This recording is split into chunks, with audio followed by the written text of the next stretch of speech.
తూర్పు తెలవారుతోంది. బాలభానుడు లోకాన్ని తన వెలుగు కిరణాలతో నింపుతున్నాడు. సకల ప్రాణిగణమంతా కిలకిలలాడుతూ మేలుకుంటోంది.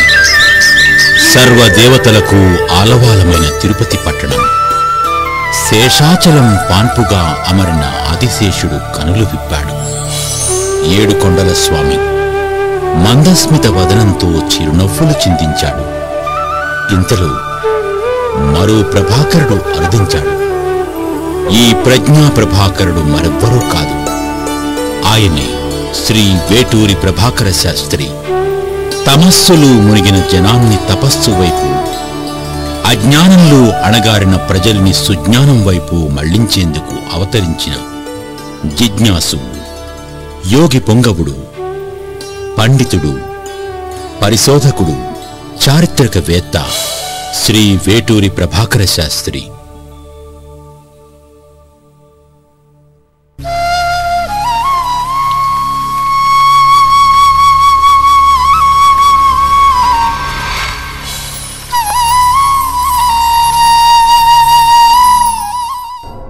ఈ మేరునగం 1939వ సంవత్సరం చివరిలో తిరుపతికి అరుదించారు.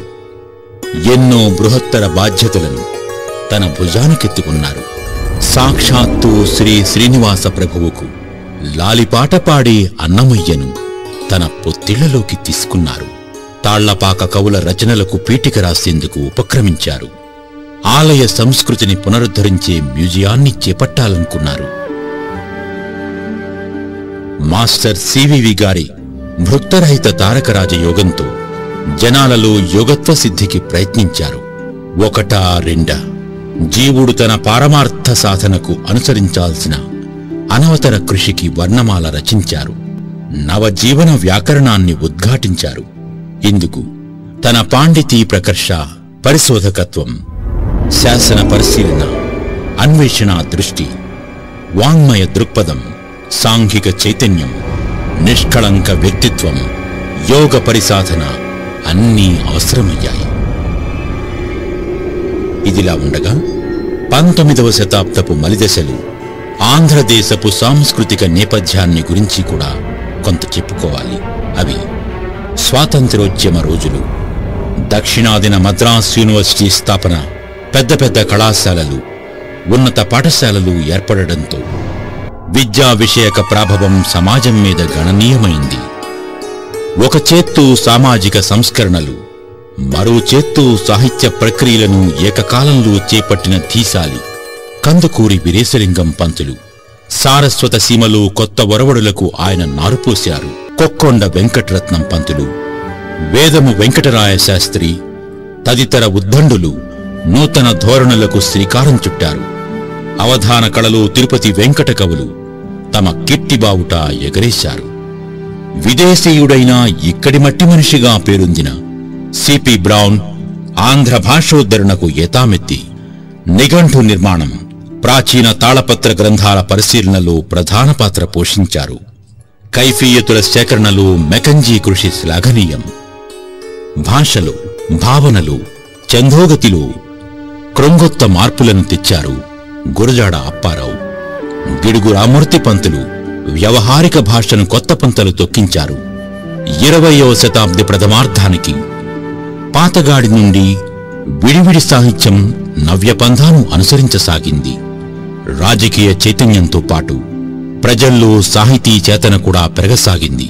కట్టమంచి రామలింగారెడ్డి, కొమర్రాజు లక్ష్మణరావు, మానవల్లి రామకృష్ణ కవి, ఇలా ఎందరెందరో మహానుభావులు భాషలు, సాహితీ ప్రక్రియల్లో, విమర్శలు, గ్రంథ పరిష్కార కళలో కొత్త పోకడలకు ప్రాణం పోశారు. ఈ క్రమంలోని తెలుగు వినీలాకాశంలో ఉదయించిన సారస్వత తేజం శ్రీ వేటూరి ప్రభాకర శాస్త్రి.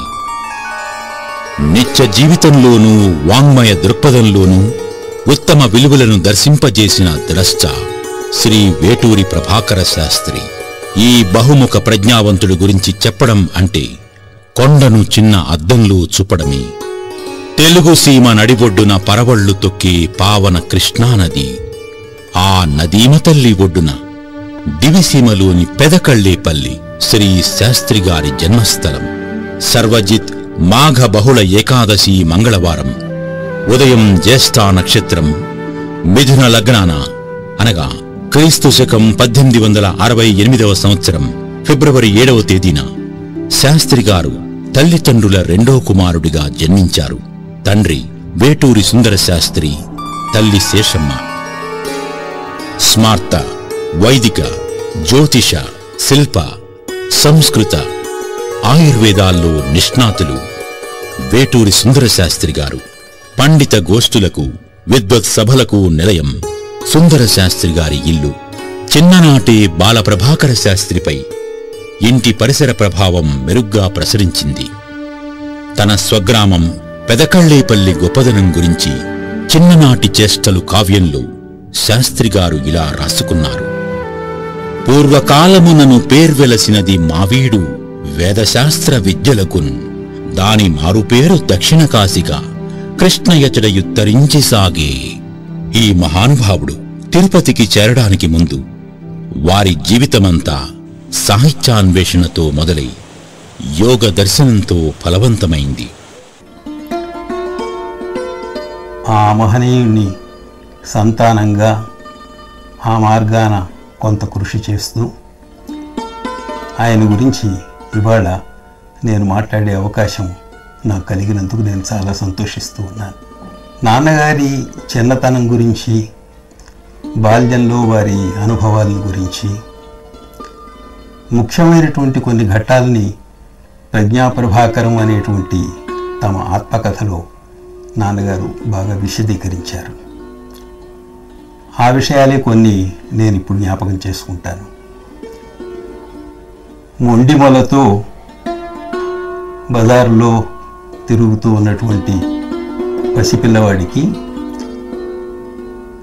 ప్రభాకర శాస్త్రి గారి తల్లిగారిని అడిగి ఒక గోచిగుడ్డ తీసుకుని మొలకు చుట్టి ఇంటికి తీసుకొచ్చి అక్షరాభ్యాసం చేసి చదువు నేర్పించినటువంటి ప్రథమ గురువు మద్దూరి రామావధానులు గారు అని ప్రభాకర శాస్త్రి గారు తమ ప్రజ్ఞా ప్రభాకరంలో పేర్కొన్నారు. అట్లా ఆరంభమైంది ఆయన చదువు. ఆ తర్వాత అంతా స్వయం కృషే. ప్రభాకర శాస్త్రి గారు వారి ఇంటిలో ఉన్న గ్రంథాలయమే వారికి గురుస్థానం వహించింది. వారి తండ్రి గారి పాండిత్యము, అభినివేశము ప్రభాకర శాస్త్రి గారికి విద్యా సంస్కారాలు నేర్పించింది. నేను తెలుగులో ఏదైనా కాస్త నేర్చుకున్నాను అంటే అది మా తండ్రి గారు మాకు నేర్పించినటువంటి సాహిత్యంలోని కొన్ని తెలుగు మరుగులు, అవి వారు నేర్పించినవేను. మా ఇంట్లో అపూర్వమైన గ్రంథాలయం ఉండేది. మా ప్రాంతాలలో, మా స్వగ్రామమైన పెదకళ్ళేపల్లిలో మా ఇంట్లోనే ఎక్కువగా సంస్కృత, ఆంధ్ర గ్రంథాలు, యోగ, వైద్య, వాంగ్మయానికి సంబంధించినటువంటి, సాహిత్యానికి సంబంధించినవి ఉండేవి. అవి నేను నిరంతరం చదువుకునేవాడిని అన్నారు. కనుక పుట్టుకతోనే ఆయన ఒక జ్ఞానిగా పుట్టి స్వయం కృషితోనే ఆయన రాణించారు అని మనకి తెలుస్తుంది. తన విద్యాభ్యాసమంతా స్వయం కృషితో తండ్రి కడ నేర్చిన తెలుగు మరుగులు చల్లపల్లిలో మహర్షి వేల్పులు, శ్రీ అద్దేపల్లి సోమనాథ శాస్త్రుల వారి దగ్గర వ్యాకరణాధ్యయనం, పతంజలి యోగసూత్రాల పఠనం సాగించారు. మచిలీపట్నంలో బ్రహ్మశ్రీ చళ్లపిళ్ల వెంకట శాస్త్రి గారి అంతేవాసిగా అవధాన విద్య, కావ్యశాస్త్ర వినోద గోష్ఠి నిర్వహించారు. సార్, ఇప్పుడు వేటూరి ప్రభాకర శాస్త్రి గురించి, బాల్యం గురించి మనం చెప్పుకున్నాము. తర్వాత విద్యాభ్యాసం అయిపోయింది. ఇంకా ప్రస్తుతము ఆయన ఉద్యోగరీత్యా చెన్నై వెళ్ళారు కదా, అక్కడ ఉన్నటువంటి విశేషాల గురించి కొంచెం తప్పకుండా. వారు బందర్లో విద్యాభ్యాసం పూర్తి చేసుకున్న తర్వాత మద్రాసు వెళ్ళడానికి ఒక ప్రేరణ. వల్లూరు సూర్యనారాయణరావు గారిని బందర్లో ఉండేవారు అడ్వకేటు. వారింట్లో ఆయన మ్యారేజీ ఆలోచనలో ఉన్నప్పుడు బందరు కళ్ళేపల్లి వెడుతుంటే, ఇప్పుడే పెళ్లి చేసుకుని ఏం చేస్తావు, పెళ్ళి వద్దు, నువ్వు వెళ్ళి ఇంకా మద్రాసులో చేయాల్సిన పని చాలా ఉంది, అక్కడికి వెళ్ళి నువ్వు లైబ్రరీ అవి చూడు, చాలా పెద్ద విశేషమైనటువంటి వస్తు సంపద ఉంది అక్కడ అని అంటే, ఆయన భార్య వల్లూరు సత్యనారాయణరావు గారి భార్య వెళ్ళి ఎందుకు చేసుకోవాలో ఆమె చెప్పింది అని ప్రజ్ఞాప్రభాకరంలో అవన్నీ రాశారు. అయిన తర్వాత వీరు బయలుదేరి అక్కడికి వెళ్ళారు. దానికి సూర్యనారాయణరావు గారు ఒక లౌకికమైన ప్రేరణ.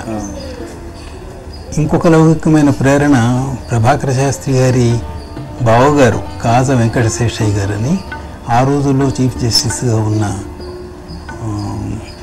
వేప రామేశం గారి ఆయన దగ్గర గుమాస్తాగా ఉండేవారు. వారు మొదట మద్రాసు వెళ్ళి సెటిల్ అయినారు అక్కడ. అంచేత వారు కూడా రమ్మనమని అని అంటే వీళ్ళు బయలుదేరి వెళ్ళి నవధానం చేయడం మా మేనత్తో చూసింది, మరి ఈ మేధస్సు అక్కడికి కనుక వెళితే ఇంకా బాగా ఉంటుంది అని. ఈ రెండు లౌకికమైనటువంటి ప్రేరణలు. ఆధ్యాత్మికమైన ప్రేరణ మరొకటి ఉంది. అక్కడికి వెళ్ళిన తర్వాత ఆయన ఆధ్యాత్మిక రంగంలో భవిష్యత్తులో ఆయన చేరబోయేటువంటి మాస్టర్ యోగానికి సంబంధించింది. ఈ ప్రేరణతో ఆయన 1907లో అక్కడికి వెళ్ళడం జరిగింది. శ్రీ శాస్త్రి గారు జీవికలో భాగంగా ఉద్యోగార్థం మద్రాసు చేరారు. ఆ రోజుల్లో చెన్నపట్నం సంస్కృతాంధ్ర భాషా వాంగ్మయాలకు పెద్ద కార్యక్షేత్రం. ఎందరో సాహితీవేత్తలు, సంగీతజ్ఞులు, కళాకారులకు కొలువుపీఠం. తొలుత మద్రాస్ ట్రిప్లికేన్లోని కెల్లేట్ హైస్కూల్లో తెలుగు పండితులుగా నియమితులయ్యారు. వీరి ప్రతిభా పాఠవాలను గుర్తించిన మద్రాస్ ప్రభుత్వం విశ్వవిఖ్యాత కిన్నెమెర లైబ్రరీకి అనుబంధంగా ఉన్న ప్రాచ్యలిఖిత పుస్తక భాండాగారంలోని తెలుగు శాఖలో ప్రధాన పండితులుగా నియమించింది. శాస్త్రి గారు తన ఉద్యోగ బాధ్యతలు నిర్వర్తిస్తూనే మరోపక్క ఆంధ్ర సాహిత్య సారస్వత రంగాల్లో తన వంతు పాత్రను కొనసాగిస్తూ వచ్చారు.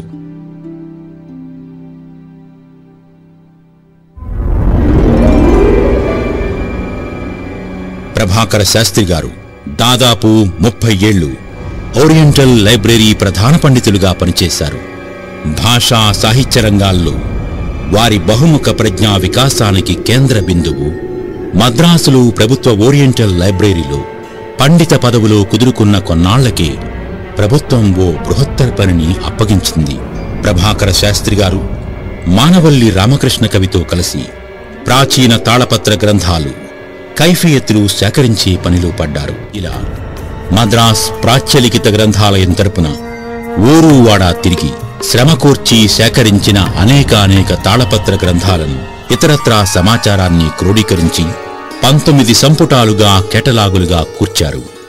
దీంతో వాంగ్మయ పరిశోధకులు, పండితులు, విద్యార్థులు, ఔత్సాహికులకు ఎంతో మేలు జరిగినట్లయింది. ఈ మహత్కార్యం శాస్త్రిగారి జీవితంలో ఓ కలికితురాయి. ఒక దశలో శ్రీ శాస్త్రిగారు తంజావూర్ ప్రఖ్యాత శరభోజీ సరస్వతీ మహల్ లైబ్రరీలో గ్రంథాల విలువను అంచనా వేసి వివరాలను నమోదు చేసి కేటలాగులుగా తయారు చేసిన వైనం బహుదా ప్రశంసనీయం. తద్వారా వేలాది గ్రంథాలు, వాటి విశేషాలు ఒక క్రమ పద్ధతిని సంతరించుకున్నాయి. అంతకు మునిపే శాస్త్రీయ తృష్ణతో తంజావూరు చేరి పరిశోధన సెల్పి తదనంతరం అక్కడి విశేషాలతో తంజావూరు ఆంధ్రరాజుల చరిత్రను వెలువరించారు.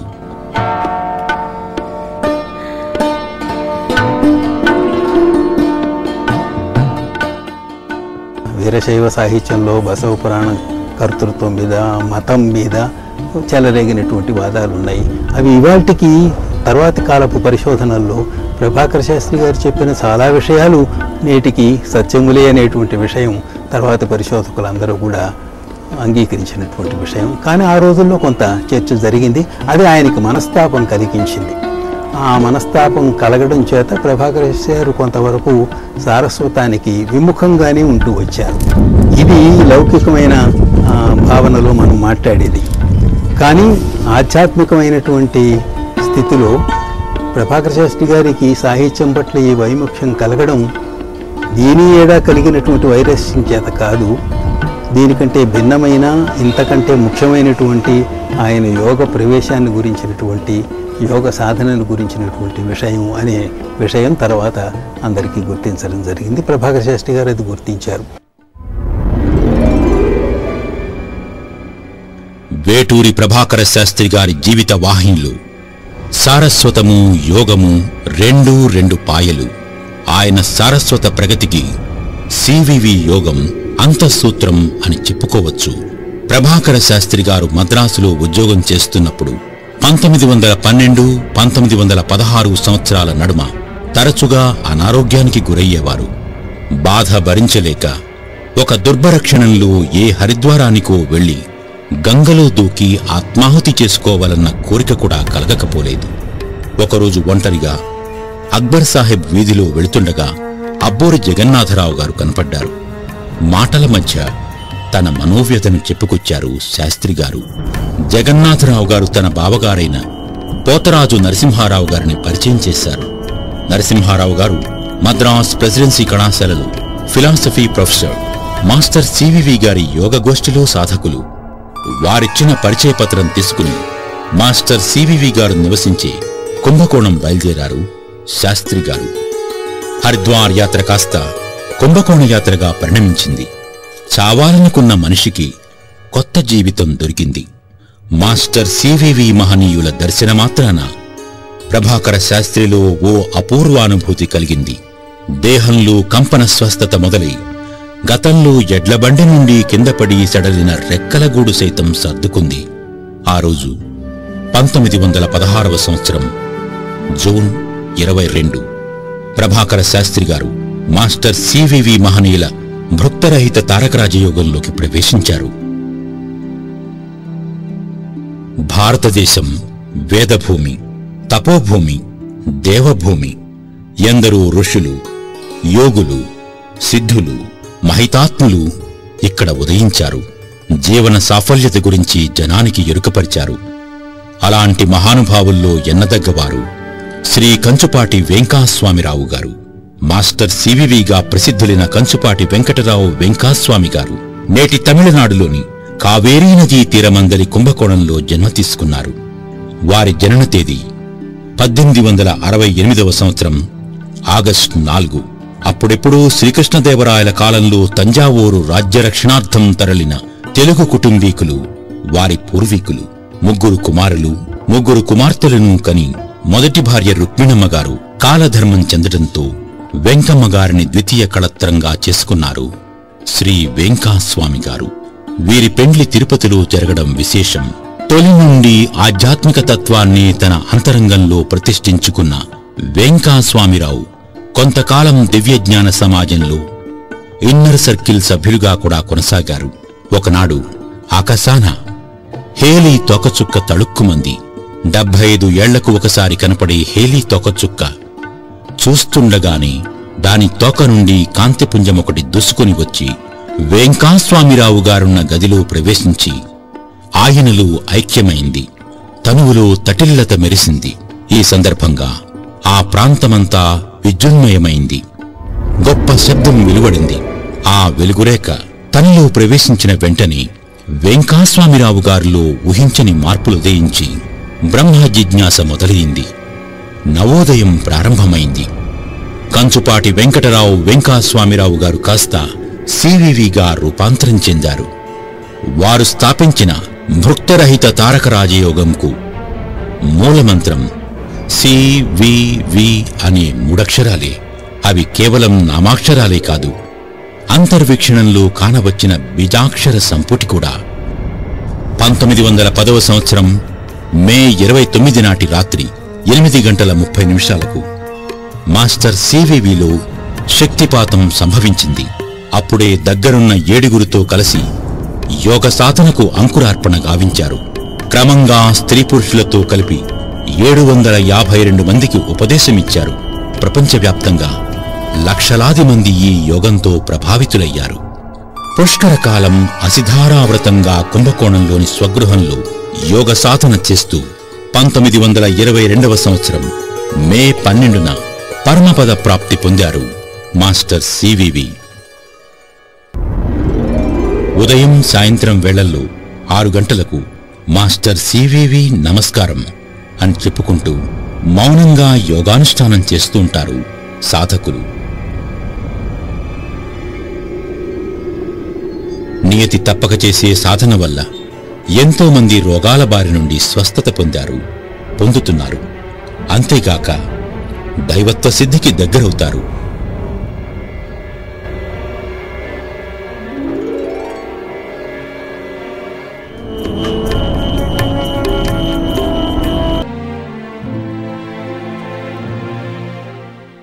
వేటూరి ప్రభాకర శాస్త్రి ప్రియ శిష్యుల్లో ఒకరు ఉదయగిరి శ్రీనివాసాచార్యులు. శ్రీనివాసాచార్యులు తిరుపతి ఓరియంటల్ రీసెర్చ్ ఇన్స్టిట్యూట్లో పనిచేసేవారు. వీరు శ్రీ ప్రభాకర మిత్రమండలి పేరిట యోగ సాధనాలయాన్ని నిర్వహించేవారు. గురువు ప్రభాకర శాస్త్రుల వారి ఇల్లు రాములవారి గుడికి తూర్పు మాడవీధిలో ఉంటే, దాపులని ఉత్తర మాడవీధిలో శ్రీనివాసాచార్యుల నివాసం. తమ అనారోగ్యాన్ని ప్రస్తావిస్తూ జాబురాసినా చాలు ఆ చిరునామాదారుల స్వస్థతకై సమిష్టి ప్రార్థన చేసే సంప్రదాయం కూడా ఉండేది. అలా ఎందరికో మాస్టర్ సివివి గారి అనుగ్రహంతోనూ గురుదేవులైన ప్రభాకర శాస్త్రి ఆశీస్సులతోనూ శారీరక రుగ్మతల నుండి విముక్తి కలగడానికి కృషి చేశారు శ్రీనివాసాచార్యులు. శాస్త్రి గారితో మా వారికి పరిచయం అయ్యింది కాలేజీలో. సాయంత్రం పూట ఈయన కాలేజీ తెల్లవారి పోయేటప్పుడు ఆయనకు నీళ్ళ చెంబు ఒకటి ఎత్తకపోతారు. బయట ఎక్కర తాగరు ఆయన. 10 గంటలకు భోజనం చేసుకొని పోతే ఈయన పోవాలి. పోతే చెంబెత్తుకొని గొడుగెత్తుకొని పోతే దారి పొడుక్కు ఆయన ఏదో ఈ ప్రేయర్ చేస్తారు కాబట్టి ఏదో మాట్లాడుతుంటారు. ఈ హాస్టల్స్ అంతా మాట్లాడుతుంటుంది ఆయన కనపడి. ఆ మాట్లాడినప్పుడు ఈయన ఏం చేసేదంటే పోయిన పాట, ఏ సార్ ఏదో మాట్లాడుతున్నాడు, నీకేం తెలుసు పిచ్చి సన్యాసి అని చెప్పేది అనేవారట ఆయన. సరే ఇంటికి వస్తే నన్ను కూడా వాళ్ళ అమ్మాయిల కంటే ఎక్కువగా చూశారు. చెప్తున్నానే, అది మరవలేని అనుబంధమ్మ. తిరుమల తిరుపతి దేవస్థానంలో వారి ఆహ్వానం మేరకు 1949వ సంవత్సరంలో తిరుపతికి ఏతించారు వేటూరి ప్రభాకర శాస్త్రి గారు. తొలుత గోవిందరాజుల గుడి సమీపంలోని కర్ణాల వీధిలో నివాసముండేవారు. 70 ఏళ్ల క్రితం తిరుపతి పట్టణం ప్రధానంగా గోవిందరాజుల గుడి, కోదండరామాలయాల చుట్టూ పరివేష్టితమై ఒప్పారేది. ఆనందాశ్రమం పేరిట ఉండే ఆ చక్కటి ఇల్లు శాస్త్రిగారి తొలినాళ్ల జ్ఞాపకాలను పదిలపరుచుకుంది. నాటి ఆనందాశ్రమం ప్రస్తుతం ఉన్న ఇంటి యజమానికి తిరుమలతో ఉన్న అనుబంధం దృష్ట్యా ఆనంద నిలయంగా పేరు మార్చుకుంది. తిరుమల ఆలయంలో గర్భగుడిపైన స్వర్ణగోపురమే ఆనంద నిలయం. శ్రీ వెంకటేశ్వర ప్రాచ్య కళాశాల ఆంధ్ర శాఖలో ప్రధానాచార్యులుగా చేరిన తరువాత కళాశాల ఇక్కడికి కొంచెం దూరమైనందున శాస్త్రిగారు రాములవారి గుడి తూర్పుమాడ వీధిలోని కొచ్చివారి సీతారామ విలాసం అనే భవనంలో అద్దెకు దిగారు. ప్రాచ్య కళాశాలలో అధ్యాపక వృత్తి నిర్వహిస్తున్నప్పటికీ తన ప్రవృత్తిపరమైన పరిష్కరణ, పరిశోధన, యోగ సాధన నిరంతరాయంగా కొనసాగిస్తూనే వచ్చారు. ఆ ఇల్లే ఒక దేవాలయం. అందులోని దేవతామూర్తులు ప్రభాకర శాస్త్రి గారు, వారి సతీమణి మహాలక్ష్మమ్మ. ఎప్పుడూ వచ్చిపోయే వాళ్లతో చర్చలు, విద్వద్గోష్ఠులతో కళకళలాడుతూ ఉండేది. కళాశాలలో శాస్త్రిగారి బోధన విశిష్టంగా ఉండేది. శిష్యుల అభ్యుదయాన్ని నిరంతరం ఆకాంక్షించేవారు. కులమత వర్గ భేదాలు లేకుండా అందరినీ ఆదరించే శిష్య శ్రేయశ్చింతనులు శాస్త్రిగారు. మానవత్వ ప్రపూర్ణులైన మహామనీషి, మహనీయులు, మహాయోగి, పండిత ప్రకాండులు, విమర్శకులు, కవి, రచయిత, ఎన్ని విధములైనటువంటి విభాగాలు సాహితీ చరిత్రలో ఉన్నాయో వాటిని అన్నింటినీ కూడాను తలస్పర్శిగా స్పృశించిన ఒక మహాతత్వవేత్త మా గురుదేవులు శ్రీ వేటూరి ప్రభాకర శాస్త్రి గారు. తెలుగు విద్వాన్ కక్షలో మేమందరం చేరాం. వేటూరి ప్రభాకర శాస్త్రి గారు ప్రధాన ఆంధ్రాధ్యాపకుడు. వారితో అంతకుముందు మాకు పెద్ద పరిచయం లేదు. తరగతిలోకి వెళ్ళేటప్పటికే ఇక్కడనే ఒక ఆజానుభావమైన మనిషి, గండరించి పోత పోసినటువంటి బోధిసత్వుని ఆకారంగా కానవచ్చేటువంటి ఒక మహనీయమూర్తి కూర్చొని ఉన్నారు. అందరినీ పేరు పేరు వరుసలో ఆయన పలకరించారు. నా వంతు వచ్చింది. వస్తే ఏ ఊరని అడిగారు. కాళహస్తి అన్నాను. కాళహస్తి అన్నారు. కాదండి శ్రీకాళహస్తి అన్నాను. అర్థం చెప్పవయ్యా ఆ మాటగా ఉన్నది. చెప్పినాను. మరి అయితే అద్భుతంగా ఉంది అని ఉన్నట్టు ఒక మాట అన్నారు ఆయన. కన్నప్పగించిన కన్నప్ప గుడి పట్టు కన్నప్పగించి ఉత్కంఠగంటి వస్తూ వస్తూ చూశారటరా. దక్షిణ కైలాస ధరణీద్రమని చాల కొండాడబడు వెళ్ళ కొండగంటి అంటూ అయితే చేరతావా విద్వాన్ కోర్సులో అన్నారు. చేరుతానండి అని. అప్పుడు ప్రారంభమైనది అక్టోబర్లో ఆ కోర్సు ప్రారంభమైనది 1941 మార్చిలో మాకు విద్వాన్ ఎంట్రన్స్ పరీక్షలు. ఇంటర్మీడియట్ కోర్సు మాకు పాఠం. ఇందులో 4వ తరగతి చదివినవాడు, 5వ తరగతి చదివినవాడు ఇత్యాదులు చాలామంది ఉన్నాం. కానీ ఇంటర్మీడియట్ పాఠ్యాంశాన్ని చదవడం అంటే మాటలా. అక్టోబర్ నుంచి మార్చి 1వ తేదీ దాకా వారు కాపురమైన ఇంటిలోకి మమ్మల్ని విద్యార్థులను తెలుసుకొని పోయి కూడా ప్రత్యేకమైనటువంటి తరగతులు జరిపారు ఆయన. కాళిదాసు మాళవి కాకిన మిత్ర నాటకం, ఎర్రాపురగడ హరివంశం ఇత్యాదులుగా పాఠం చెప్పారు ఆయన. అయితే మా అదృష్టవశాన 14 మంది పరీక్షకు అయితే 9 అందులో పాస్ అయినా. ప్రభాకర శాస్త్రి గారు మమ్మల్ని తమ బిడ్డల కంటే లేదా బిడ్డలుగానో అన్నంత వాత్సల్యంగా చూసినటువంటి మహానుభావుడు ఆయన. మార్గదర్శకుడైనటువంటి ఆచార్య పురుషుడు ఆయన.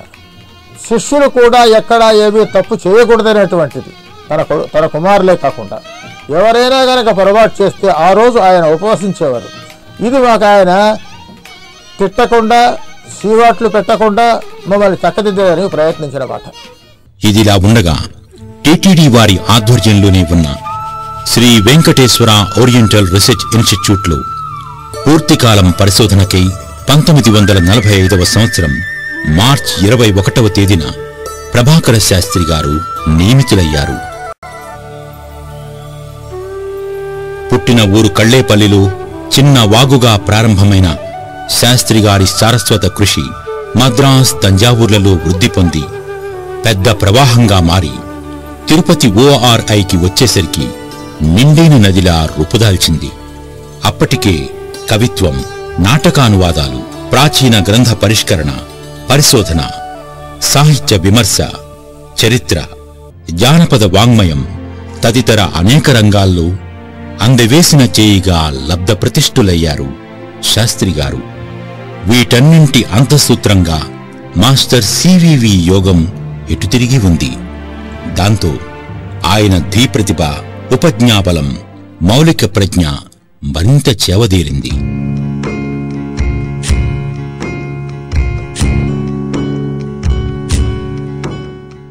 తనను ఆదరించిన తిరుమల తిరుపతి దేవస్థానముల వారి కొలువులు 10 ప్రాచీన గ్రంథాలు పరిష్కరించి ప్రకటించారు. అవి వరుసగా రంగనాథ రామాయణం, వెంకటేశ్వర వచనములు, శృంగార సంకీర్తనలు 4-5 భాగాలు, అన్నమాచార్య జీవిత చరిత్రం, శృంగార మరుకం, ధనుర్విద్యా విలాసం, కాటమరాజు కథ, సుభద్రా కళ్యాణం, పావులూరి మల్లన్న సార సంగ్రహ గణితం, సంకలన గ్రంథమైన వెంకటేశ్వర లఘుకృతులు, ఆంధ్రకామందకము మొదలైనవి. ఈ గ్రంథాల్లోని సుభద్రా కళ్యాణం కృతికర్త తాళ్లపాక తిమ్మక్క, తొలి తెలుగు కవయిత్రిగా ఈమెకి పేరు. రచనంతా మంజరీ ద్విపదలో సాగుతుంది. శ్రీకాళహస్తి సంస్థానాధీశుల దర్బారుకు చెందిన గ్రంథాలయం నుండి సుభద్రా కళ్యాణం కృతిని సంపాదించారు శ్రీ శాస్త్రి గారు. జానపద వాంగ్మయంలో కాటమరాజు కథ చాలా విశిష్టమైంది. దొరికిన 9 తాళపత్ర ప్రతులను పరిశీలించి పరిష్కరించారు శ్రీ ప్రభాకర శాస్త్రి గారు. శ్రీ వెంకటేశ్వర వచనమాలను తొలుత 1925లో కొన్ని వచనాలను నాటి ప్రఖ్యాత పత్రిక భారతిలో ప్రకటించారు. ఆ తరువాత టిటిడి వారు 47 వచనాలను వైరాగ్య వచనమాలికా గీతాల పేరిట 1935లో ప్రచురించారు. ప్రభాకర శాస్త్రి గారి ఆధ్వర్యంలో వెలువడిన ఎన్నదగ్గ భక్తుల రచనా సంపుటి శ్రీ వెంకటేశ్వర లఘుకృతులు. ఇందులో శ్రీ వెంకటేశ్వర స్వామిని ప్రధాన దైవంగా ఆపాదించుకుంటూ కొందరు భక్తులు రచించిన రచనల సంపుటి ఇది. తరువాత శ్రీ కోరాడ రామకృష్ణయ్య గారి హయాంలో శ్రీ వెంకటేశ్వర రత్నమాల అనే సంకలనాన్ని సైతం సంధానించారు. మదరాసు విడిచి శ్రీ తిరుపతి వెంకటేశ్వరుల సన్నిధి సేవ కావింపవచ్చుటలు నా తొలతటి కోరిక తాళ్లపాకవారి రచనలన్నింటినీ వెల్లడించుట అని శాస్త్రిగారి అభిలాష. అన్నట్లుగానే అన్నమయ్యను లోకానికి చాటేందుకే వచ్చినట్లుగా ప్రభాకర శాస్త్రి గారు విశేషంగా పరిశ్రమించారు. జగదేకపతి కొలువుండే తిరుమల దేవాలయం నిరంతరం గోవిందనామాలతో సందడి చేసే దివ్య ప్రదేశం. ఎన్నో మహిమలకు, మహత్యాలకు, చారిత్రక రహస్యాలకు ఆలవాలమైన ఈ ఆలయంలో వింతలు, విశేషాలకు కొదవలేదు. గుడి వెండివాకిలి దాటి కుడిపక్కకు తిరిగితే ప్రదక్షిణా మార్గాన రామానుజాచార్యుల వారి సన్నిధి సమీపాన కొంచెం ముందుకు పొడుచుకు వచ్చినట్లుండే శిలాశిల్ప నిర్మాణం ద్యోతకమవుతుంది. అదే తాళ్లపాక అర. అపూర్వ రీతిలో తాళ్లపాక కవుల సంకీర్తనలు దొరికిన చోటు. 20వ శతాబ్దపు ప్రథమార్ధంలోని తాళ్లపాక కవుల సంకీర్తనల రాగిరేకులను ఈ అర నుండి వెలికితీయడం జరిగింది. అప్పటి దేవస్థానం వారి ఎపిగ్రాఫిస్ట్, ప్రఖ్యాత శాసన పరిశోధకుడు శ్రీ సాధు సుబ్రహ్మణ్య శాస్త్రి కొంతవరకు తమ పత్రాల కీర్తనలను పరిష్కరించి ప్రచురణకు సిద్ధం చేశారు. ఆ తరువాత తాళ్లపాక అన్నమయ్యపై గల అవ్యాజానురాగంతో ప్రభాకర శాస్త్రి గారు సైతం ఆ అరలో ఇంకా ఏవైనా దొరుకుతాయేమోనని ప్రయత్నించారు. ఈ సందర్భంగా ప్రభాకర శాస్త్రి గారి శిష్యులు ఉదయగిరి శ్రీనివాసాచార్యుల సాహసం చెప్పుకోదగ్గది. గురువుగారి సూచన మేరకు మాస్టర్ సివివిని స్మరించుకుంటూ తలమాత్రం పట్టే ఇరుకైన మార్గం గుండా చీకటి గుయ్యారం లాంటి ఆ భాండాగారంలోకి దుమికారు.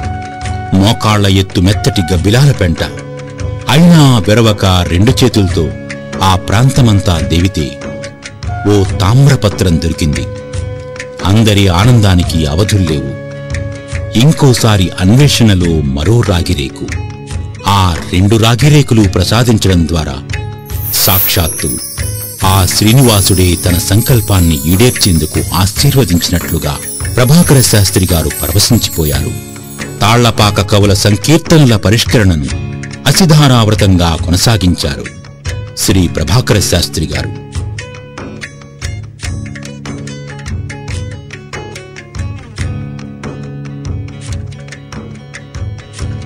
ఈశ్వర సంకల్పమిట్టిదో కాని తాళ్లపాకవారి ఆధ్యాత్మిక సంకీర్తనలు చదువుచుండినప్పుడు నా హృదయ తంత్రులలో నను రణము సాగుచు పరమానంద పారవశ్యము కలుగుచు కర్తవ్యమేదో వ్యక్తమగుచున్నట్లుండును అని శాస్త్రిగారు చెప్పుకున్నారు.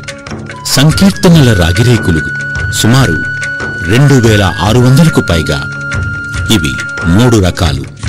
బండరేకులుగా పిలిచే పెద్దవి, బరువుగా ఉన్నవి 36, 4 వేళ్ల వెడల్పుతో పొడవుగా సాగదీసినట్లున్న తాళపత్ర ఆకృతి రాగిరేకులు 119.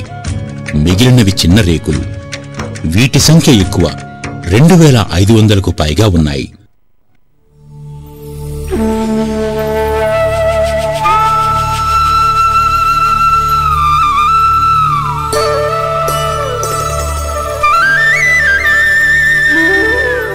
శాస్త్రిగారి శిష్యులు శ్రీనివాసాచార్యులు, సింగరాజు సచ్చిదానందం ప్రభృతులు అహోబిలం నుంచి తెచ్చిన కొన్ని రాగిరేకులు కూడా వీటిలో కలిసి ఉన్నాయి. అన్నమయ్య శృంగార సంకీర్తనలు 4-5 సంపుటాలు పరిష్కరించగా తిరుమల తిరుపతి దేవస్థానముల వారు ప్రచురించారు. శాస్త్రిగారి తరువాత ఈ బృహత్తర బాధ్యతను రాళ్లపల్లి అనంతకృష్ణ శర్మ, గౌరిపెద్ది రామసుబ్బ శర్మ తదితరులు నిర్వర్తించి సంకీర్తనల పరిష్కారానికి కృషి చేశారు. మొత్తం మీద ఆనాటివారు ఎంతో దూరదృష్టితో భవిష్యత్ తరాల కోసం భద్రపరిచిన తాళ్లపాక భాండాగారంలోని సంకీర్తనలు వెలుగుచూడ్డం ఆరంభమైంది. ఇందుకు ప్రధాన ఉత్ప్రేరకం ప్రభాకర శాస్త్రి గారే అనడంలో సందేహం లేదు. ఈ నేపథ్యంలోని సహపండితులతో సమీక్షించి తాళ్లపాక అరపై అటూ ఇటూ ఉన్న శిల్పాలలో ఎడమచేత తంబురా ధరించి కుడిచేయి ఎత్తిపట్టి గానపరవశుడైన వ్యక్తి పదకవితా పితామహుడు తాళ్లపాక అన్నమాచార్యులుగా, కుడిచేత తంబురా పట్టుకున్న వ్యక్తి అన్నమయ్య పెద్ద కుమారుడు తాళ్లపాక పెద తిరుమలాచార్యులుగా నిర్ణయించారు. అన్నమాచార్యుని అర కొండ మీద ప్రాచీన కాలంలోనే ఉన్నది, 14 సమకాలంలోనే ఏర్పడింది. అందులో ఈ రేకులన్నీ ఉన్నాయి అనేటువంటి పరిజ్ఞానం ఉన్నా ఆ రేకుల్లోని విశేషాలు మనకి శాసన ప్రతిబింబాలు ఎపిగ్రాఫికల్ రిపోర్ట్స్లో కానవచ్చినా అన్నమాచార్యుని గురించినటువంటి విస్పష్టమైన ఎరుక ఉండేది కాదు. తాళపాక వారి అర అనేది శాసనాల్లో ప్రస్తుతమైన విషయం, కానీ ఆ అరకు అటు ఇటు ఉన్నవారు ఎవరో వాటిని గురించినటువంటి విచారం అంతకుముందు ఎవరు చేసి ఉండలేదు. మొట్టమొదటి ప్రభాకర్ శాస్త్రి గారు శాసనాల్లో ఉండేటువంటి ఒక అంశాన్ని పురస్కరించుకొని తాళపాక వంశీకుల్లో తాళపాక అన్నమయ్య యొక్క మనముడు పునరుద్ధారం చేసినటువంటి శ్రీనివాస మంగాపురం అనే పేరుతో ఉండే కళ్యాణ వెంకటేశ్వర స్వామి ఆలయం వీరి మనముడు పునరుద్ధారం చేశాడు అని తెలుసుకొని అక్కడ ఆలయంలో ఆళ్వారాచార్యులతో పాటుగా అన్నమాచార్యుని మూర్తిని కూడా ప్రతిష్టాపించారు అనేటువంటి వర్తమానం చదివి ఆ గుళ్ళో ఏమైనా ప్రతిమ ఉంటుందేమో, అన్నమాచార్యుని మూర్తిని మనం పరిశీలిద్దామని శాస్త్రి గారు శిష్య బృందంతో మిత్ర బృందంతో కళ్యాణ వెంకటేశ్వర స్వామి ఆలయానికి వెళ్ళారు. దురదృష్టం చేత ఇవాల్టి టెంపుల్లో ఆ మూర్తులు వారికి కనపడలేదు. కానీ అక్కడక్కడ స్తంభశిల్పాలలో కొండ మీద అటు ఇటుగా ఉన్నటువంటి 2 విగ్రహాలను పోలినటువంటి విగ్రహాలు అక్కడ ఉన్నాయి. వాటిని మాత్రం వారు గుర్తించారు. ఆ తర్వాత మీరు కొండ మీదకి వెళ్ళారు, ఆ 2 బొమ్మలు పోలినవి తిరుపతిలో మంగాపురంలో ఉన్నాయి అని గుర్తించారు. వీటి మీద ఇంకా పరిశీలన చేయాలి అని ఆ అర అప్పటికే తాళం వేసేసారు. ఈ రేకులన్నీ హుజూర్ ఆఫీస్కి వచ్చిన తర్వాత ఆ అర తాళం వేయబడింది. ఆ తాళం తీసి ఒకసారి లోపల ఏమన్నా ఉంటాయేమో పరిశీలిద్దాము అనే భావన శాస్త్రి గారికి కలిగి తమ శిష్యులు పరిశోధక విద్వాంసులు అయినటువంటి శ్రీనివాసాచార్యులు గారిని పంపిస్తే ఆయన సాహసించి ఆ తాళాలు అధికారుల అనుమతితో ఓడపెరికి ఆ గుహలోనికి దిగారు. 2 రేకులు చేతికి తగిలినాయి. ఆ ఒక రేకు తీసుకుని బయటికి తీసి గాలి పీల్చుకుని బయట వాళ్ళకి అందించారు. అందులో ఈ అర మీద ఉండేటువంటి బొమ్మలాంటి ప్రతిబింబము రాగి రేకు మీద ఉబ్బెత్తు చిత్రంగా చెక్కబడింది. ఒకటి అదే సైజులో ఉన్నటువంటిది లభ్యమైంది. ఒకటి దొరికింది అని ఇంకా కొంచెం లోడితే 2వ విగ్రహం కూడా దొరికింది. పైన గోడ మీద 2 బొమ్మలు ఉన్నాయి, లోపల రేకులు కూడా 2 దొరికినాయి. ఆ 2టిని తీసుకున్నారు. వీటితో పాటుగా ఇంకో చిన్న తొంటలు తాటాకు సైజులో ఉండేటువంటి కొన్ని 2-3 పత్రాలు దొరికినాయి. వాటిని తీసుకొచ్చారు. అంతకన్నా మించి ఆ అరలో ఆనాటికి ఇంకేమీ లేవు అని నిర్ధారణ చేసుకుని బయటకు వచ్చారు. ఈ 2 రేకులు దొరకడం చాలా విశేషమైనటువంటి విషయం.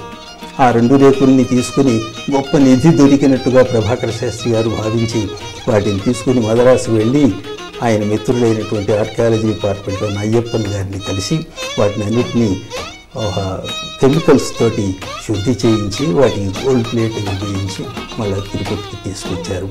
అందులో 2 ప్రధానమైనటువంటి విషయాలు రేకుల్లో ఉండేటువంటి ఆకృతులను బట్టి, ఒకటి ముదిమి ఆకృతి, ఒకటి యువ ఆకృతి. ఈ ముదిమి ఆకృతి కలిగినటువంటిది అనగా ఎడం చేతిలో తంబురా పట్టుకుని కుడి చేతితో స్వామిని చూపిస్తున్నట్టుగా, అంటే మనం అరైకి ఎదురుకుండా నిలబడితే మనకి కుడివైపున ఉండేటువంటి ఆ విగ్రహం, ఆ స్వరూపము తాళపాక అన్నమాచార్యుందని. ఎడం పక్కగా ఉన్నటువంటిది కుడి చేతితో తంపురా పట్టుకుని ఎడం చేతితో స్వామిని చూపిస్తున్నటువంటిది తాళపాక పెద్ద తిరుమలాచార్యుందని ఆయన గుర్తించారు. ఆ రేకుల్లో ఉండ ముది యువ లక్షణాలను బట్టి. తర్వాత జరిగినటువంటి పరిశోధనలో వారు గుర్తించిన గుర్తింపు యథార్థము అనేటువంటి విషయం వెల్లడైంది. అట్లా వెల్లడి కావడానికి ప్రధానమైనటువంటిది చుండుపల్లిలో ఇటీవల దొరికిన ఒక బంగారు విగ్రహం పెద్ద తిరుమలాచార్యుని కుడి చేతితో కూడా ఉన్నది. ఆయన భార్య పక్కన కూర్చొని ఉన్నటువంటిది ఇదొకటి దొరికింది. ఇది శాస్త్రి గారి గుర్తింపు సత్యమని నిరూపించడానికి తగినటువంటి ఆధారం. ఇవన్నీ ఒకెత్తు. అన్నమాచార్యుల జీవిత చరిత్రకు పీఠిక రాయడం ఒకెత్తు. సంకీర్తనాచార్యులు తాళ్లపాక అన్నమయ్య జీవిత చరిత్రను అన్నమయ్య మనుమడు తాళ్లపాక చిన తిరువేంగళనాథుడు అనే తాళ్లపాక చిన్నప్ప రచించాడు. తమ ఇంట ఉన్న ఈ గ్రంథ ప్రతులను తాళ్లపాక వంశీయులు శ్రీ తాళ్లపాక సూర్యనారాయణయ్య దేవస్థానం వారికి అందజేశారు. మూలం 47 పుటలు. దీన్ని పరిష్కరించి 113 పేజీల విపుల పీఠికను రూపొందించారు శ్రీ ప్రభాకర శాస్త్రి గారు. సాహిత్య అంశాలతో కూడిన ఓ చారిత్రక గ్రంథంగా దీన్ని భావించవచ్చు. ఈ పీఠిక శాస్త్రిగారి చరిత్ర పరిశోధనా పాఠవానికి గిటురాయి. ఈ పీఠికలో అన్నమయ్య తత్సంతతి వివరాలు, తిరువేంగళనాథుని వైభవం, సంగీత సారస్వత విషయాలు, నాటి మత, సాంఘిక, రాజకీయ చరిత్రలు, స్థల పురాణాలు, అలిపిరి నడకదారి మొదలైన అంశాలన్నీ ప్రస్తావితమయ్యాయి. ఆడినది అమృత కావ్యము, పాడినది పరమ సంకీర్తన అయినది అని అన్నమయ్య గురించి ఒక్క మాటలో అభివర్ణించారు ప్రభాకర శాస్త్రి గారు. అన్నమయ్య పీఠికతోనే సరిపెట్టుకోక ఇంకా ఎక్కడెక్కడ తాళ్లపాక కవుల గురించిన విశేషాలున్నాయో వాకబు చేస్తూ ఉండేవారు శాస్త్రిగారు. శ్రీ వెంకటేశ్వర స్వామిని వాక్పూజతో అర్చించిన అన్నమయ్య అంటే అంత ప్రేమ శాస్త్రిగారికి. తిరుపతిలో తన కుమార్తె సుజాతమ్మకు వివాహం నిశ్చయమైంది. పెండ్లి వేడుకల ఫోటోలు తీయడానికి మిత్రులైన ముత్యాల రాజావారు తన ఆస్థాన ఫోటోగ్రాఫర్ చౌహాన్ సింగ్ను తిరుపతి పంపారు. ప్రపంచ ప్రఖ్యాత జర్మనీ లైకా కెమెరాలు, ఓక్ టేలర్ లెన్సులు తదితర ఫోటో సామాగ్రితో తిరుపతికి వచ్చారు. చౌహాన్ సింగ్, వేటూరి ప్రభాకర శాస్త్రి దంపతుల ఫోటో, శాస్త్రిగారి పోర్ట్రేట్, పని మనుషులు, బంధువులతో తీసుకున్న గ్రూప్ ఫోటో మొదలైన ఛాయాచిత్రాలన్నీ చౌహాన్ సింగ్ వల్లే మన కళ్లకు కట్టాయి. తన కుమార్తె పెండ్లికని వచ్చినప్పటికీ చౌహాన్ సింగ్ను అన్నమయ్య పరిశోధనకు సంబంధించిన ఓ కార్యానికి వినియోగించారు శాస్త్రిగారు. చిత్తూరు జిల్లా మొలకల చెరువు దగ్గర గల ప్రఖ్యాత సోంపాళెం చెన్నకేశవ స్వామి గుడిలో ఒకచోట అన్నమయ్య శిల్పం ఉందని తెలిసింది శాస్త్రిగారికి. ఆ మేరకు చౌహాన్ సింగ్తో తన శిష్యులు ఉదయగిరి శ్రీనివాసాచార్యులు, దేశాయి భీమరావులను వెంట పంపి ఫోటోలు తీయించారు.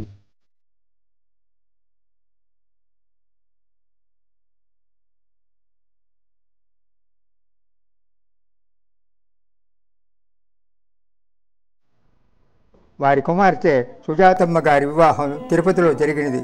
ఆ వివాహానికి కుంభకోణం నుంచి మాస్టర్ సివివి గారి సత్యమణి వెంకమ్మ గారిని పిలిపించి వారికి పాతపూజ చేసి భక్తులందరికీ వారికి దర్శనాన్ని అనుగ్రహించినారు. ఈ మేరకు తిరుమల తిరుపతి దేవస్థానాల ఆధ్వర్యంలో తిరుపతిలో శ్రీ తాళ్లపాక అన్నమాచార్యుల వర్ధంతి ఉత్సవం తొలిసారిగా జరిగింది. 1949వ సంవత్సరం ఏప్రిల్ 2 నుండి 4వ తేదీ వరకు తిరుపతి త్యాగరాజ మండపంలో అన్నమయ్య 446వ వర్ధంతి వేడుకలను పెద్ద ఎత్తున నిర్వహించారు. అప్పటి మద్రాస్ హైకోర్టు ప్రధాన న్యాయమూర్తి శ్రీ పివి రాజమన్నార్ ఉత్సవాలను ప్రారంభించారు. నాటి పొత్తపినాటి సీమ తాళ్లపాక గ్రామవాసి అయిన అన్నమయ్య క్రీస్తు శకం 1408వ సంవత్సరంలో క్రోధి వైశాఖ విశాఖ నక్షత్రాన జన్మించారు. శ్రీ వెంకటేశ్వర స్వామి అనుగ్రహం బడసి దినానికొక్కటి తక్కువ కాకుండా శ్రీ స్వామిపై 32,000 సంకీర్తనలు రచించారు. 94 ఏళ్ల నిండు జీవితాన్ని జీవించి దివ్యధామం చెందిన ఆంధ్ర వేదాంతకర్త అని ప్రసిద్ధి పొందిన పద కవితా పితామహుడు హరి సంకీర్తనాచార్యుడు అన్నమాచార్యుల దివ్య స్మృతికి ఘన నివాళి ఈ ఉత్సవం. టిటిడి వారి ఆహ్వానాన్ని మన్నించి నాటి సభలకు దేశం నలుమూలల నుండి పలువురు ప్రముఖులు విచ్చేశారు. సంగీత విద్వాంసులు ద్వారం వెంకటస్వామి నాయుడు గారు, చిత్తూరు సుబ్రహ్మణ్య పిళ్ళయ్య గారు, రాళ్లపల్లి అనంతకృష్ణ శర్మ గారు, టంగుటూరి సూర్యకుమారి గారు తదితరులు హాజరయ్యారు. జాతి సంస్కృతికి నకళ్ళు, మ్యూజియంలు, తిరుమల తిరుపతి దేవస్థానముల వారి ఆధ్వర్యంలో ఓ వస్తు సంగ్రహాలయం నెలకొల్పాలని ప్రభాకర శాస్త్రి గారు నిశ్చయించారు. ఒక పక్క గ్రంథ పరిష్కార భారంతో తలమునకలుగా ఉన్నా సరే చరిత్ర, శిల్పశాస్త్రం, చిత్రకళలపై తనకున్న అభినివేశంతో మ్యూజియం పనిపై అనేక ప్రాంతాలు పర్యటించారు. ఈ గాలింపులో ఎన్నో అపురూప శిల్పాలు, బౌద్ధ జైన విగ్రహాలు సేకరించి తిరుపతి చేర్చారు.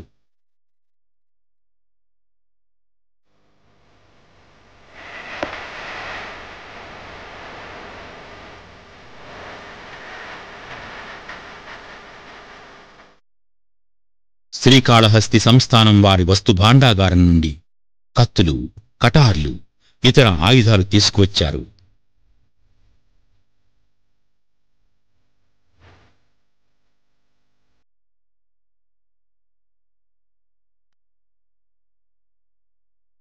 ఈ క్రమంలోనే చేరువన ఉన్న ఎద్దనపూడి వెళ్లారు. ముమ్మరంగా వర్షాలు కురుస్తున్న రోజులు. ఊరంతా బురద. అయినా మొక్కవోని దీక్షతో స్థానికుల సహాయంతో ఒక శిథిల బావిలోని పురాతన విగ్రహాలను వెలికి తీయించారు. అలా మ్యూజియంకే విలువైన వస్తు సేకరణలోనే ఆరోగ్యం కోల్పోయారు. 1950వ సంవత్సరం ఆగస్టు 29 నాటి మధ్యాహ్నం తిరుపతిలోని స్వగృహంలోని కైవల్య ప్రాప్తి పొందారు. ఆంధ్ర కళామ తల్లికి అందాలు దిద్దిన మేరునగం ప్రభాకర శాస్త్రి గారు భౌతిక కాయం విడినా నేటికీ మన మనస్సుల్లో చిరస్థాయిగా ఉన్నారనడానికి ఈ డాక్యుమెంటరీయే తర్కాణం. ఆ మహామనీషికిదే ఘన నివాళి.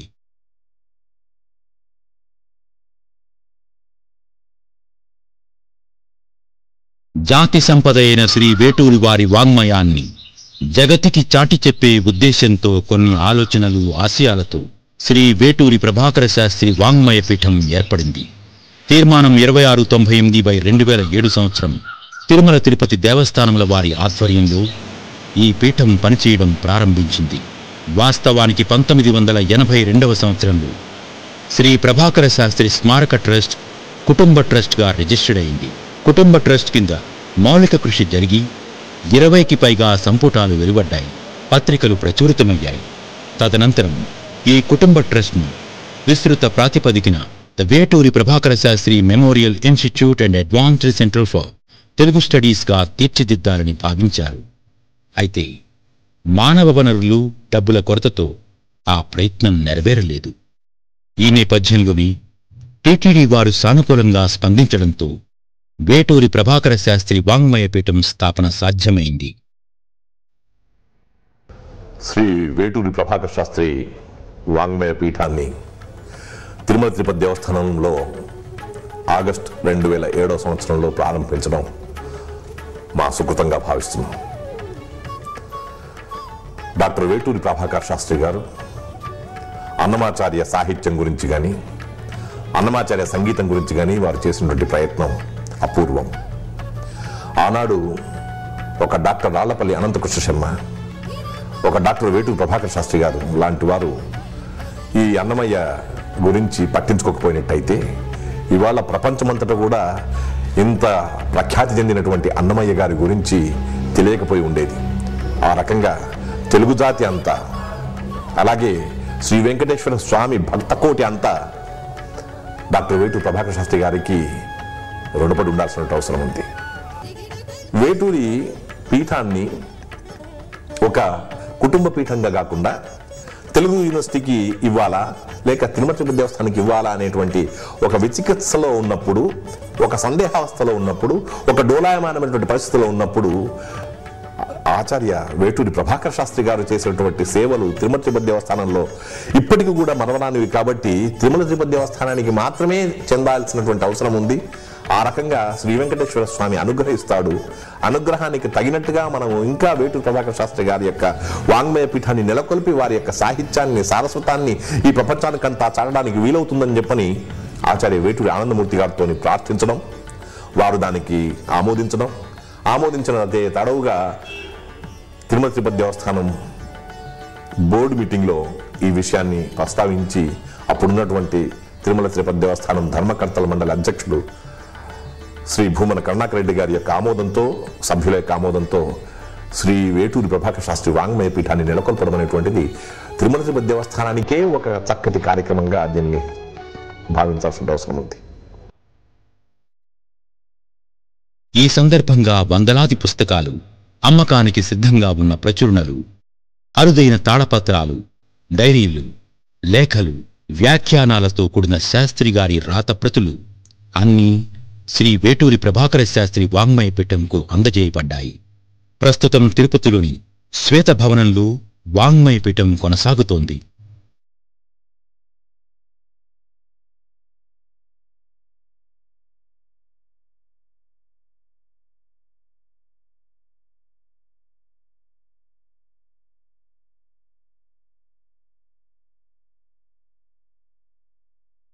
శ్వేతభవనం ముఖద్వారం దగ్గర శాస్త్రి గారి స్మృత్యర్థం వారి సమున్నత విగ్రహం ప్రతిష్ఠితమై అభిమానులను అలరిస్తోంది.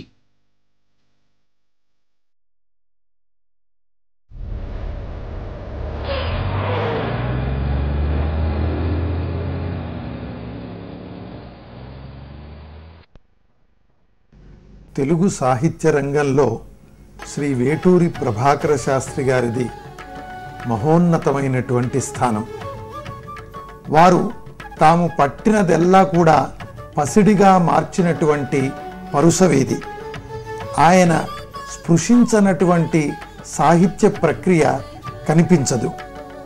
అమరావతిలో ఉన్నటువంటి అక్కడ శాసనంలో ఉన్నటువంటి పదాన్ని నాగబు అనే పదంగా గుర్తించి ఇది తెలుగు భాషలో మొట్టమొదటి పదమని, అందులో ఉన్నటువంటి బూ నేటి ముకారానికి ము అనే విభక్తికి అది మూల రూపమని మొట్టమొదటగా నిరూపించినటువంటి ఒక శాసన పరిశోధకుడు, భాషా శాస్త్రవేత్త.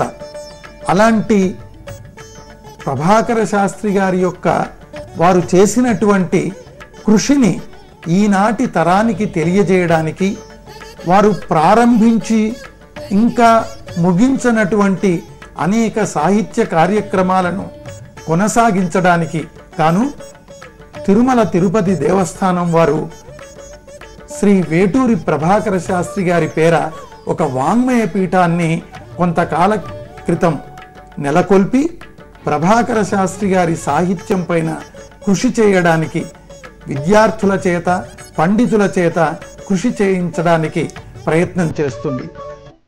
అంతకు మునుపు 1988వ సంవత్సరంలో వేటూరి ప్రభాకర శాస్త్రి గారి శత జయంతి ఉత్సవాలు ఘనంగా జరిగాయి. ఈ ఉత్సవాలకు నాటి రాష్ట్ర ముఖ్యమంత్రి శ్రీ ఎన్టీ రామారావుతో సహా ఎందరో సాహితీవేత్తలు, సారస్వత అభిమానులు హాజరయ్యారు. ప్రభాకర శాస్త్రి గారి పరిశోధన, ప్రచురణల కొనసాగింపు కార్యక్రమాన్ని వేగవంతం చేయాలని తీర్మానించారు. ఆ తరువాత ప్రభాకర శాస్త్రి గారు పాఠాలు చెప్పిన తిరుపతిలోని ఓరియంటల్ కళాశాలలో వేటూరి గారి విగ్రహావిష్కరణ జరిగింది.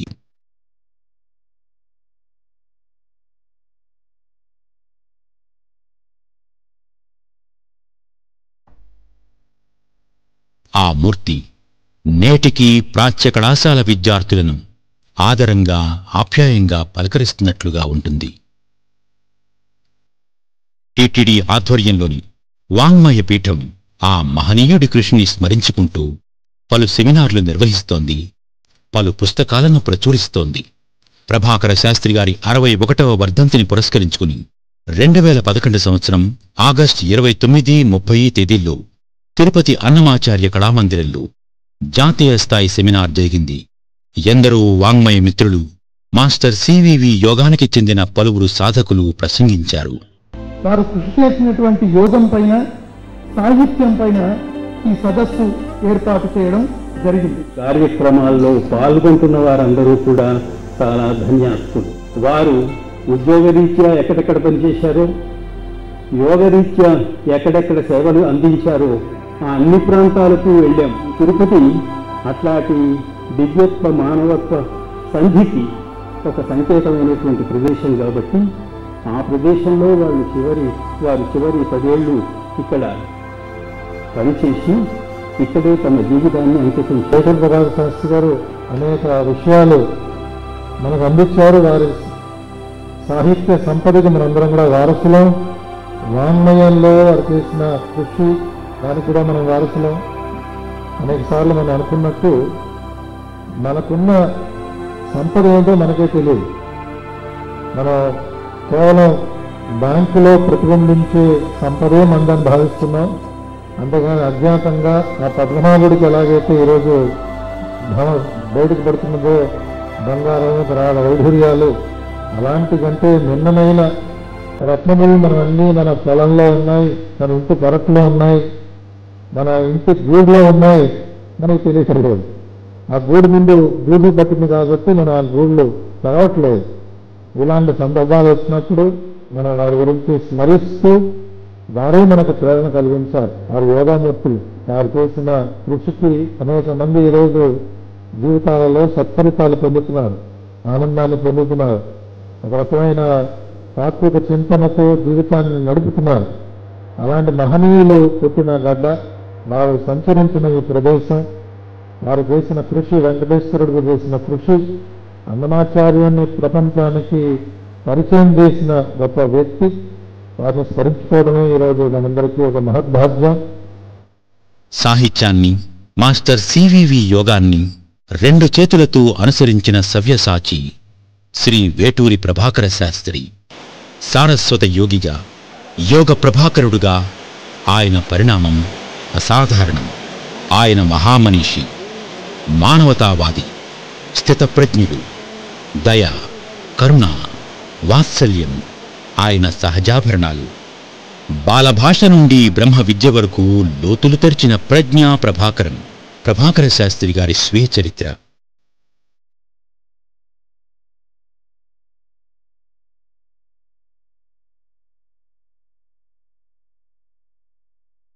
చిన్ననాటి నుండి జాతీయ భావాలతో వెలిగిన శాస్త్రి గారికి గాంధీ మహాత్ముడంటే వల్లమాలిన అభిమానం. సత్యాగ్రహంలో భాగంగా 1943వ సంవత్సరంలో గాంధీజీ ఉపవాస దీక్ష చేస్తున్నప్పుడు వారికి యోగశక్తితో శక్తి సమకూర్చేందుకు ప్రార్థనలు చేయించారు. గాంధీజీ స్ఫూర్తితో హరిజనులకు ఆలయ ప్రవేశం పట్ల నిబద్ధతతో వ్యవహరించారు. అట్లే గౌతమ బుద్ధుడన్నా వారికి అంతే ఆదరణ. శాస్త్రిగారికి ప్రకృతి అన్నా, మీదమిక్కిలి పుష్పాల సోయగమన్నా కవిత్వపు విందు.